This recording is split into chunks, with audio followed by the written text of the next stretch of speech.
This is Rob here, and I'm replacing a button on the third function valve on my Kubota BX25D,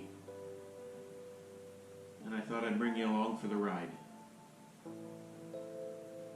So now what I've got to do is I've got to get my soldering iron and my button and get ready to remove the old one and install the new one. Let me bring you up so that you can see what I've got. Bear with me 1 second.